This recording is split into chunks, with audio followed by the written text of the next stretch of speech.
르호보암이 세겜으로 갔으니 이는 온 이스라엘이 그를 왕으로 삼고자 하여 세겜에 이르렀음이더라. 느바세 아들 여로보암이 전에 솔로몬 왕의 얼굴을 피하여 애굽으로 도망하여 있었더니 이제 그 소문을 듣고 여전히 애굽에 있는 중에 무리가 사람을 보내 그를 불렀더라. 여로보암과 이스라엘의 온 회중이 와서 르호보암에게 말하여 이르되 왕의 아버지가 우리의 멍에를 무겁게 하였으나 왕은 이제 왕의 아버지가 우리에게 시킨 고역과 매우 무거운 멍에를 가볍게 하소서. 그리하시면 우리가 왕을 섬기겠나이다. 함께 읽습니다. 르호보암이 대답하되 갔다가 3일 후에 다시 내게로 오라 하매 백성이 가니라. 아멘. 저에게는 두 아들이 있는데요. 그 중에 둘째가 충일교회 부임할 때 5개월이었습니다. 태어난 지 얼마 안 된 안난아기였는데 올해 벌써 4살이 되었어요. 네, 4살이 되었는데 얼마 전의 일입니다. 저 집에서 쉬고 있는데 우리 둘째 아들 시온이가 뒤로 지나가면서 이렇게 중얼중얼 거리는 거예요. 감사해요, 고마워요, 이렇게 중얼거리면서 지나가는 겁니다. 우리 옆에 분들과 한번 인사해 볼까요? 감사해요, 고마워요. 네, 우리를 충청도니까 충청도식으로 인사하면 좋을 것 같습니다. 그래서 저도 충청도가 고향이 아니고 아내가 충청도도 고향이 아닌데 우리 막내 시온이는 충청도를 고향으로 아마 여기지 않을까 그런 생각을 하게 됩니다. 그리고 이 시간 충격 고백을 하면 저는 혼혈합니다. 몰랐죠, 여러분? 저는 혼혈합니다. 저는 아버지가 전라도 분이고 어머니가 경상도 분입니다. 네, 저는 혼혈합니다. 여러분, 여기서는 그걸 잘 모르겠지만 밑에 동네에 가보면은 이게 얼마나 놀라운 일인지 모릅니다. 이 경상도와 전라도가 이 서로 간의 간극이 얼마나 넓은지 사실은 예전에 엄청 심했고 지금은 많이 좋아졌다고 하지만 여전히 보이지 않는 무언가 벽들이 있습니다. 예로부터 지역 감정도 있었고요. 또 말투도 상당히 많이 다른 것을 보게 됩니다. 경상도 같은 경우는 이제 태백산맥이 흐르는 산맥, 그러니까 산이 주로 그렇게 있는 지역이라서 말이 급하고 빠르고 그렇습니다. 근데 이제 전라도는 평야 지대가 많다 보니까 말이 느리고 조금 더 이렇게 천천히 가는 그런 느낌을 가지고 있죠. 그래서 서로 이렇게 대화를 하면은 사실 한쪽은 답답해하고 한쪽은 너무 빠르다고 여기게 되는 그런 것이 전라도와 경상도의 그런 벽이 있습니다. 그래서 저희 아버님이 이제 전라도에 사시던 아버님이 경상도로 넘어오셔가지고 결혼하시고 이제 그렇게 많이 사셨는데 거의 몇십 년, 수십 년을 거의 사셨죠. 그런데도 지금도 여전히 무언가 벽이 있다. 전라도인인 본인이 느끼는 무언가 보이지 않는 벽이 느껴진다라고 이야기를 하게 됩니다. 우리 삶에도 우리도 다른 타인과의 관계 속에서 사실 많은 벽을 우리는 경험하게 됩니다. 왜 저 사람은 저렇게 행동하지? 왜 저 사람은 저런 말투를 쓸까? 라는 이야기들을 자꾸 하게 됩니다. 그것이 어떤 정체성의 이유일 수도 있고 혹은 지역적인 문제일 수도 있고 환경적인 문제일 수도 있을 것 같습니다. 그러나 그것은 다르다는 것일 뿐이지 틀린 것은 아니라는 것을 우리는 잘 알고 있는 것이죠. 다른 사람의 인생, 그들의 삶이 다른 것이지 내가 맞고 그들이 틀린 것은 아니라는 것입니다. 올 한 해 우리 교회 표가 무엇입니까? 우리 한번 읽어볼까요? 시작! 마음을 모으는 구역, 사랑을 나누는 교회. 우리 교회 안에는 그렇다면 우리는 벽이 없을까? 우리는 마음을 모으기 위한 그런 준비가 잘 되어 있을까? 오늘 그것을 좀 나누어 보려고 합니다. 거리감을 좁히고 마음을 모으기 위해서 우리는 어떻게 해야 될 것인가? 그래서 그것을 이야기할 때는요, 오늘 시간에는 가장 중요한 것이 뭐냐면 뭔가를 마음을 모으기 위해서 뭔가를 해야 되는 것보다 마음을 모으지 못하는 벽, 마음을 모으지 못하게 만드는 것이 무엇인지를 깨닫고 우리가 그것을 한번 제거해보는 그런 작업을 조금 하려고 합니다. 무언가를 채우기 위해서는 반드시 무언가를 비워내는 작업이 필요하기 때문이죠. 좋은 습관을 가지기 위해서는 어떻게 해야 됩니까? 나쁜 습관을 버려야 하는 것입니다. 마음을 모으는 좋은 습관을 가지지 못하게 만드는 나쁜 습관들이 우리에게 존재할 수도 있다는 것입니다.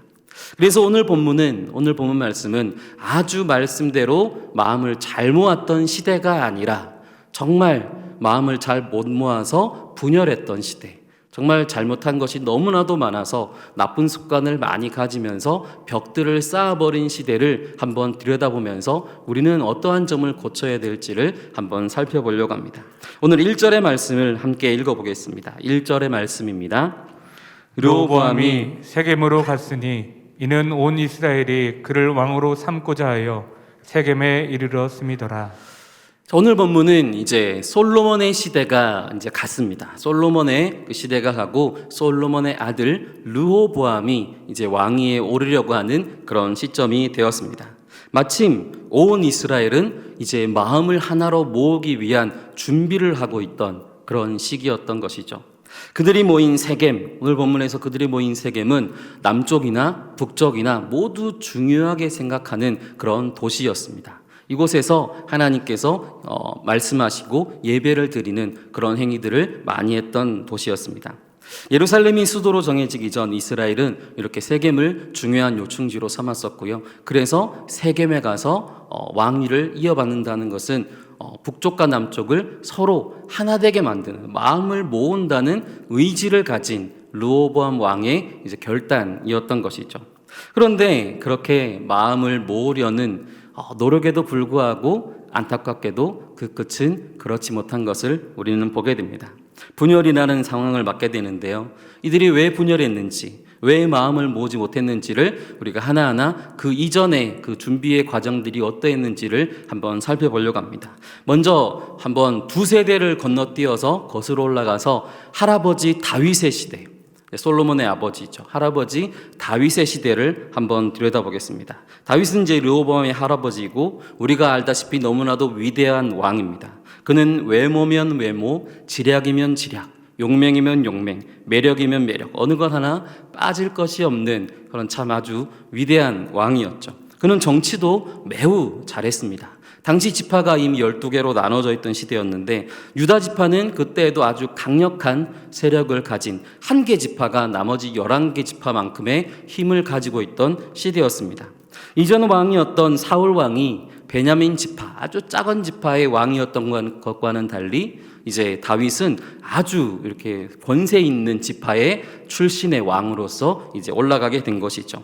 그러나 다윗은 이렇게 힘을 얻고 어떠한 권력을 부리려고 하지 않았고요. 모든 12개의 지파를 공평하게 다스리려고 노력을 무지던하게 했던 그런 왕이었습니다. 임무를 등용하여 신하를 삼거나 사람들에게 일을 시키거나 할 때에, 나라의 대소사를 할 때에 모든 지파 사람들을 골고루 등용해서 쓰는, 그리고 모두 차별 없이 세금을 걷고 또 그 거둔 세금을 모든 지파와 모든 땅들에게 골고루 분배하는 그런 왕이 바로 다윗 왕이었습니다. 그렇게 다윗은 완벽했지만 문제가 있었는 게 뭐냐면, 다윗은 완벽했지만 다윗이 속해 있던 유다 지파는 완벽하지 못한 것이 문제였던 것이죠. 다윗은 그렇게 아주 누가 봐도 완벽한 왕으로 정치를 잘했지만 그가 출신이었던 유다 지파는 완벽하지 못한 것을 보게 됩니다. 사무엘하 19장 42절에 이런 말씀이 있습니다. 모든 유다 사람이 이스라엘 사람에게 대답하되 왕은 우리의 종친인 까닭이라. 너희가 어찌 이 일에 대하여 분내느냐? 우리가 왕의 것을 조금이라도 얻어먹었느냐? 왕께서 우리에게 선물로 주신 것이 있느냐? 이 말씀이 나오는데요. 다른 지파에서 이제 유다 지파가 다윗 왕을 데려가려고 하자 그에 대한 대답으로 이런 말을 유다 지파에서 하는 겁니다. 우리가 왕의 것을 얻어먹은 게 있느냐? 왕께서 우리에게 선물로 뭐 준 게 있느냐? 유다 지파가 이렇게 얘기하는 게 섭섭하다는 거죠. 다윗이 적어도 유다 지파 출신의 왕이면 우리 유다 지파를 더 잘해줘야 되는 거 아니냐? 왜 다 똑같이 대하고 우리를 그렇게 더 잘해주지 못하느냐라고 불만사항을 가지고 있던 것이었습니다. 그래서 유다 지파 입장에서 이것은 사실 말하기는 좀 애매한 그런 불만이죠. 뭔가 얘기하면 이기적인 것 같고, 그런데 얘기를 안 하고 있자니 불만이 쌓여가고, 뭔가 우리 출신의 왕인데 근데 뭔가 우리가 독점하지 못하는 이런 좀 애매한 상황이 지금 다윗 시대에 있었던 것입니다. 사람은 개인적일 때는 이러한 생각을 잘 하지 않습니다. 특히나 신앙인의 경우 개인일 때는 우리는 희생을 당연하게 여기게 됩니다. 우리는 예수님의 십자가를 지신 것처럼 우리도 희생하며 우리도 많은 것을 내어놓는 것을 당연하게 여깁니다. 그런데 문제는 집단으로 가게 되면은 뭔가 마음이 달라지는 경우가 있다는 것입니다. 이기주의는 개인일 때는 욕심이라고 비판을 받지만 집단이 되면은 그것은 자기 집단을 위한 일이라는 그런 명목이 되어버리는 그런 경우가 있다는 것입니다. 안녕하세요라는 옛날 TV 프로그램이 있죠. 저도 옛날에 참 잘 즐겨보던 TV 프로그램인데 여러 가족이나 지인 혹은 본인의 문제 어려움들을 그렇게 소개하는 TV 프로그램이었습니다. 그 중에 한 회차를 보면은 한 가족의 아빠가 나오는데요. 남에게 너무 많이 퍼주다 보니까 그만 가족들이 너무 힘들어하는, 너무 많은 것들을 남들에게 퍼주다 보니까 정작 가족들은 계속 먹을 것도 없이 허덕이는 그런 이슈를 가진 그런 편을 방영하는 것이었습니다. 사연은 이렇습니다. 남이 돈이 필요하다고 하면은 타던 차를 팔아버리고 그 돈을 건네주는 겁니다. 그리고 딸에게 5천만 원을 빌려서 그거를 불쌍한 사람한테 그냥 줘버리는 거죠. 그리고 피아노도 갖다 주고요. 차도 무려 5대나 사가지고 선물로 주기도 하고요. 그렇게 물건을 셀 수 없이 퍼주는데 금액으로 환산하면 수십억 원이 된 엄청난 나눔의 현장을 보게 되는데 많은 부자는 아니었다고 합니다. 그런데 뭔가 벌 때마다 퍼주고 그러는 경우였다고 하는데 함께 출연한 이 아빠가 고백하기를 다른 집에 가면 이 집에 뭐가 없나 하고 그것만 생각한다는 거예요. 누구를 만나면 이 사람은 뭐가 없을까? 이것만 떠올린다고 이야기하는 것입니다. 그래서 남들 도와주는 게 저는 그냥 버릇이 되었어요 라고 이야기를 하는 겁니다. 우리가 볼 때 이 아빠는 어떤 사람입니까? 괜찮은 사람일까요? 어떤 사람일까요? 자기 가족을 먼저 돌보고 다른 사람을 그렇게 돌봐야 되는 게 정상이라고 우리는 생각합니다. 가족이 생활고로 힘들어하고 있는 와중에 다른 사람들을 그렇게 돕고 있는 이 아빠, 정상일까? 우리는 한번 생각해 보게 됩니다. 그런데 이것이 정말 문제일까요? 이것이 이 아빠가 정말 나쁜 일을 하고 있는 것일까요? 성경에서는 무엇이라고 말씀합니까? 사도행전 4장 32절에 이렇게 말씀합니다. 믿는 무리가 한 마음과 한 뜻이 되어 모든 물건을 서로 통용하고 자기 재물을 조금이라도 자기 것이라 하는 이가 하나도 없더라. 말씀에는 분명히 이렇게 이야기하고 있습니다. 초대교회 성도들은 자기 것이라는, 자기 가족의 것이라는 개념 자체가 없었던 시절입니다. 모든 것이 남을 위해, 다른 사람들을 위한 시대였습니다. 안녕하세요에 나온 이 아빠가 잘못된 것일까요? 아니면 이 아빠를 잘못되었다고 비판하는 오늘 이 시대가 문제인 것일까요? 유다 지파는 다윗을 그런 아빠로 표현하는 것이죠. 뭔가 잘못되었다. 우리 자기 식구를 더 돌봐야지. 왜 다른 사람들을 잘해주느냐라는 것이 불만이었다는 것입니다. 다른 지파에게 퍼주고 또 퍼주는 그 모습이 불만일 수밖에 없습니다. 우리는 어떻습니까? 우리는 각자의 자리에서 봉사하고 사명감에 불태워서 열심히 사역을 합니다. 우리는 모두 개부서주의가 없이 모두가 한마음 한뜻으로 이렇게 살아가고 있습니까? 개인일 때는 그 누구보다도 희생정신을 앞세우면서도 집단이 되면은 뭔가 다른 생각을 가지고 있지는 않습니까? 우리는 마음을 모으기 위해 앞서 먼저 제거해야 될 것이 바로 집단 이기주의라는 것입니다.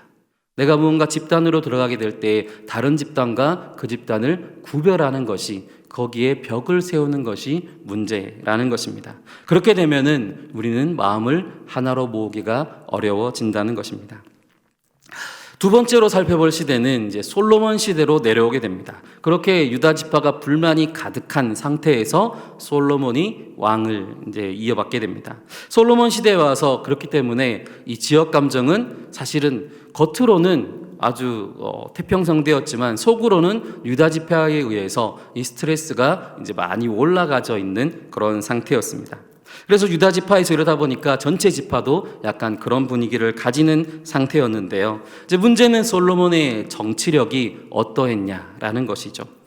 열왕기상 12장 4절 말씀을 함께 읽어보도록 하겠습니다. 왕의 아버지가 우리의 멍에를 무겁게 하였으나 왕은 이제 왕의 아버지가 우리에게 시킨 고역과 매운 무거운 멍에를 가볍게 하소서. 그리하시면 우리가 왕을 섬기겠나이다. 아멘. 여기서 나오는 왕의 아버지 바로 솔로몬입니다. 왕의 아버지 솔로몬인데요. 솔로몬은 우리가 너무나도 잘 알고 있는, 다윗만큼 잘 알고 있는 현명한 왕, 지혜의 왕으로 알려져 있는 그런 왕입니다. 그런데 실상을 들여다보면은 사실은 이스라엘을 분열시키는 가장 중요한 역할을 한 인물이 바로 솔로몬이었다는 것입니다. 먼저 솔로몬은 모든 지파를 공평하게 다스리던 아버지 다윗의 정책을 모두 없애버립니다. 그리고 기존에 다윗이 세웠던 행정구역, 모든 지파가 골고루 운영될 수 있게 만들어 두었던 행정구역들을 다 없애버리고요. 유다와 나머지 지파를 구분지어서 유다 지파의 중심 주축 행정지역을 만들고 그 외의 지역을 다른 곳으로 개편해버립니다. 그리고 나머지 지파들 중에 분쟁이 있는 지파들은 그냥 서로 섞어버립니다. 에브라임 지파가 문제가 있었을 때 다른 지파와 에브라임 지파를 서로 땅을 섞어버리는 전책을 그렇게 펼친 것이 바로 솔로몬이었습니다. 세금도 유다 지파만 세금을 면제해 주었습니다. 또 북쪽에서 돈이 모이는 장소가 있자 자기 사위를 거기 보내서 북쪽 지파들이 돈을 못 가져가도록 그 돈을 모두 왕실로 빼앗아 오는 그런 일까지 서슴없이 한 것이 사실 솔로몬 시대였습니다. 가장 큰 문제는 이방 여인들과 정략 결혼할 때의 일이었습니다. 타국의 왕실의 공주들이었던 그들의 환심을 사기 위해서 어떻게 했습니까?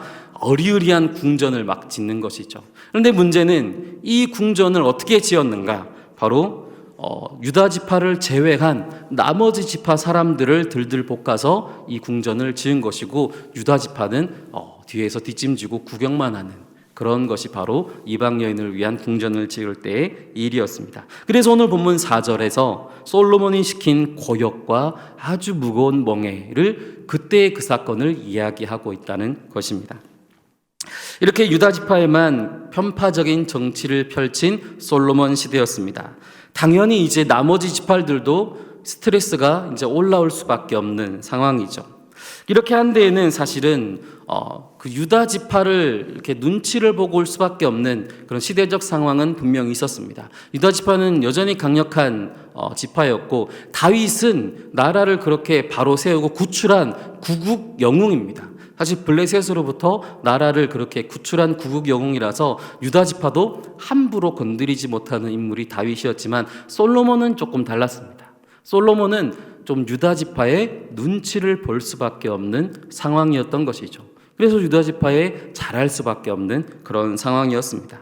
그래서 그가 나중에 전도서를 쓸 때 이런 말씀을 하죠. 헛되고 헛되니 헛되고 헛되도다. 그가 그렇게 정치를 하고 왕으로서의 생활을 할 때 너무나도 많은 실수를 저지른 것들을 보며 그렇게 고백하고 있는 그의 고백들을 볼 수 있습니다. 솔로몬의 모습을 보며 우리가 알 수 있는 것은 눈치를 보고 그렇게 자기 가족이 아닌 다른 이에 대한 배려가 없는 것은 문제가 생겨난다는 것을 보게 됩니다. 벽을 세워버리면 함께 할 수가 없는데, 솔로몬은 유다 지파와 다른 지파 간에 큰 벽을 세워버리는 정치를 하게 됩니다. 솔로몬은 유다 지파만이 같은 편이었습니다. 다른 지파는 거의 다른 나라 사람들처럼 취급을 한 것이죠. 마음을 모으기에 우리가 그렇게 할 일은 무엇입니까? 여전히 우리는 그 벽을 없애야 한다는 것입니다. 우리는 나의 것과 남의 것에 대한 구분, 나의 사람과 다른 사람에 대한 구분이 우리가 있을 때에는 이 벽이라는 것이 존재할 수밖에 없다는 것이죠. 모두가 다 한 가족이라는 마음을 가지도록 어느 한쪽만을 위한 그런 일이 되지 않도록 우리는 노력해야 된다는 것입니다. 그리고 마지막으로 살펴볼 시기는 바로 오늘 본문 르호보암, 이제 왕이 올라가는 그런 시기입니다. 우리 열왕기상 12장 16절의 말씀을 한번 읽어보겠습니다. 16절의 말씀입니다. 온 이스라엘이 자기들의 말을 왕이 듣지 아니함을 보고 왕에게 대답하여 이르되 우리가 다윗과 무슨 관계가 있느냐? 이새의 아들에게서 받을 유산이 없도다. 이스라엘아, 너의 장막으로 돌아가라. 다윗이여, 이제 너는 내 집이나 돌아보라 하고 이스라엘이 그 장막으로 돌아가니라. 아멘. 솔로몬이 이제 엉망인 정책을 펼치고 난 이후 상황입니다. 어떤 느낌인지 아시겠죠? 다윗이 그렇게 공평한 정책을 펼쳐서 유다 지파가 스트레스를 받고 있는 상황에서 이제 그 아들 솔로몬이 이제 유다 지파만을 정책을 펼치니까 다른 11개 지파가 또 스트레스를 받고 있는 그런 상황에서 르호보암이 왕이 되었습니다. 르호보암은 이것을 일단 감지는 했습니다. 뭔가 지금 알 수 없는 큰 문제가 터지려고 하는구나 라고 하는 느낌은 있었습니다. 그래서 세겜으로 간 것이죠. 뭔가 이들의 마음을 하나로 묶기 위해서 헤브론이나 예루살렘으로 가지 않고 세겜이라는 장소, 남유다나 북이스라엘이나 모두가 다 수긍하는 아주 좋은 도시 세겜으로 간 것이죠. 그래서 세겜은 그렇게 좋은 도시로서 시도는 좋았던 르호보암의 모습이었지만 끝은 좋지 못했습니다. 나라가 분열된 조짐을 잃긴 했지만 무엇을 앞세웠을까요? 자존심을 앞세웠던 것이죠. 북쪽 지파 사람들이 찾아와서 이 솔로몬의 멍에가 너무 큽니다. 이제 조금 우리를 위한 정책도 좀 펼쳐주세요 라고 사람들이 몰려와서 이야기했지만 르호보암은 도리어 나는 너희에게 더 큰 멍에를 줄 거야. 나는 아버지 솔로몬보다 더 크게 너희를 핍박할 거야 라는 말을 해버리게 됩니다. 사실 누가 봐도 이해가 되지 않죠. 마음을 하나로 모으기 위해서 가서 왕이 되려고 했지만 무언가 일이 틀어지게 되었다는 것입니다. 나라가 분열될 위기에 있었고 그 말 한마디에 그렇게 바뀔지를 몰랐을까라고 생각할 수 있지만 르호보암 왕은 몰랐습니다. 자가 이런 말을 하면은 다 설설 길 줄 알았던 것이죠. 자기에 와서 그렇죠, 우리가 조금 더 충성봉사하겠습니다 라고 할 줄 알았던 것이죠. 왜냐하면 르호보암은 고생을 경험한 적이 없었으니까요. 르호보암은 아버지 솔로몬, 할아버지 다윗 그 모습을 보면서 언제나 왕의 권력, 왕들에게 충성봉사하는 신하들의 모습만을 보고 자라왔던 사람입니다. 결코 다른 지파가 자신들의 등을 돌릴 것이라고는 단 1도 생각하지 않았던 사람입니다. 아버지 솔로몬이 그렇게 노역을 지우고 편파적인 정치를 해도 나라가 잘 굴러갔습니다.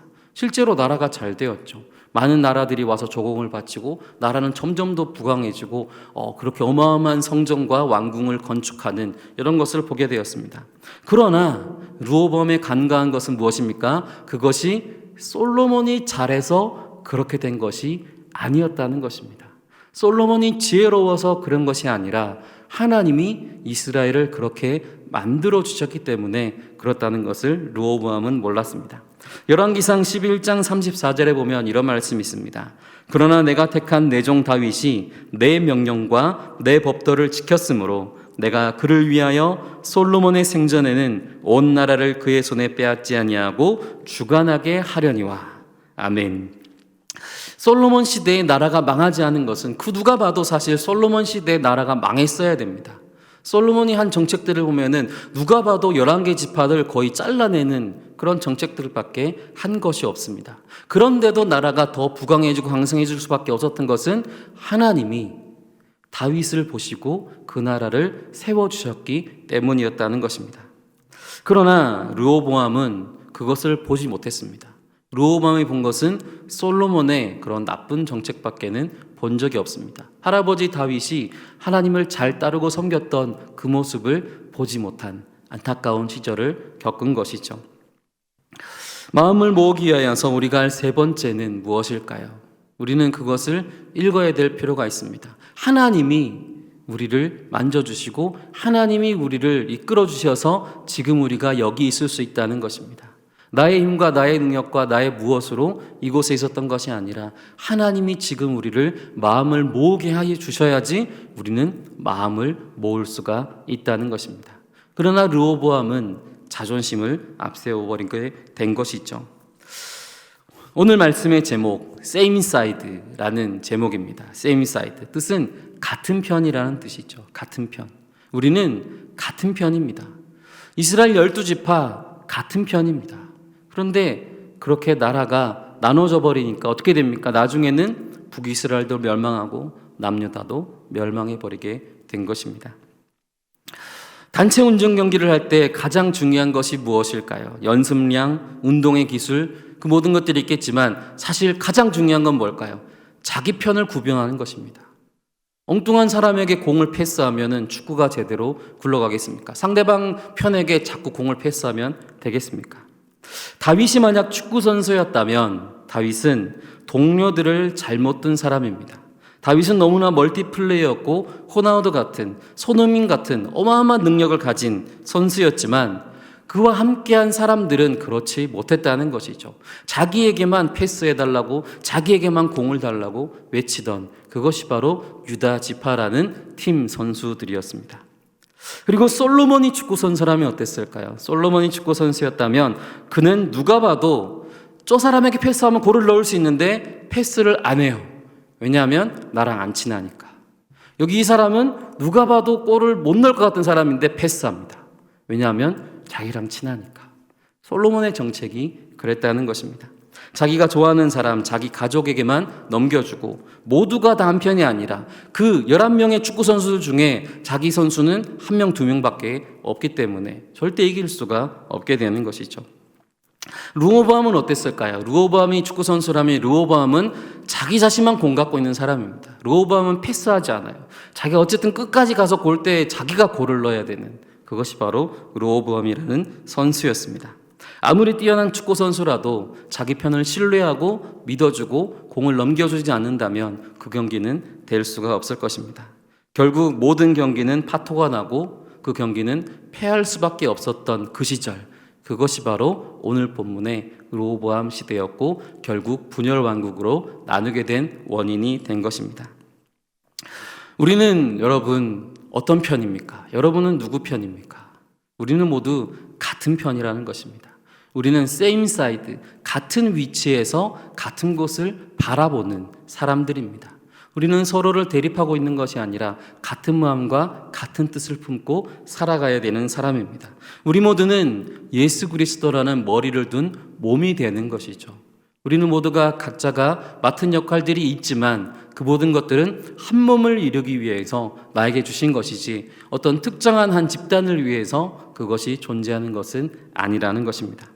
우리가 버려야 될 것들이 무엇입니까? 우리는 다윗의 시대를 보면서 깨닫게 되고 솔로몬의 시대를 보면서 깨닫게 되고 르호보암 시대를 보면서 결코 벽이라는 것이 존재하는 순간 우리는 아무리 마음을 모으려고 노력해도 되지 않는다는 것을 배우게 됩니다. 다른 사람이 나와 다를 때, 다른 사람이 나를 이해하지 못할 때, 그럴 때 우리는 어떻게 대처할 것인가? 우리는 고민해야 됩니다. 나에게 있어서 걸리는 것, 저 사람의 행동이 나에게 있어서 불편한 것, 그것은 그 사람이 문제가 아니라 때로 나에게 문제는 없을까? 우리는 나를 돌아봐야 되는 것입니다. 나는 주변을 돌아보고 주변 사람들의 마음을 잘 읽는 사람인가? 다윗이 정말 잘했지만 그럼에도 뭔가 말이라도 유다 지파에게 더 위로하고 잘해주면 어땠을까? 또 유다 지파에게 공평하게 하지만 그럼에도 유다 지파에게 뭔가 떡이라도 하나 더 줬으면 눈치 안 채게 다른 11지파가 눈치 안 채게 그렇게 뭔가를 해줬으면은 유다 지파가 그렇게까지 열받지는 않지 않았을 것 같습니다. 솔로몬도 마찬가지이죠. 그렇게 뭔가 남을 돌아다보고 남에게 무언가를 줬던 다윗의 모습을 보고 충분히 그것을 배워야 될 것인데 사람의 눈치만을 보다가 결국 하나님으로부터 버림을 받게 되는 안타까운 나라의 현실을 맞이하게 됩니다. 르호보암도 마찬가지입니다. 자기 자신의 힘, 자기 자신의 것만 믿다가 결국에는 모든 것을 파토내버리는 것을 보게 되면서 우리는 나의 생각, 나의 고집이 결코 안전하지 않다는 것을 깨달아야 됩니다.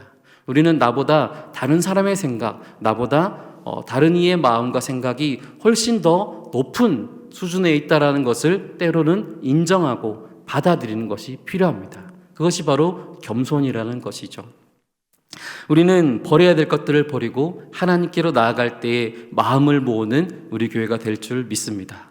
우리 안에 있는 모든 벽을 무너뜨리고 오직 하나 되는 공동체, 마음을 모으는 공동체가 되어서 우리 충일교회가 주님 안에 온전히 하나가 되는 우리 모두 올 한 해가 될 수 있도록 우리가 함께 나아가기를 간절히 축복하고 권면드립니다.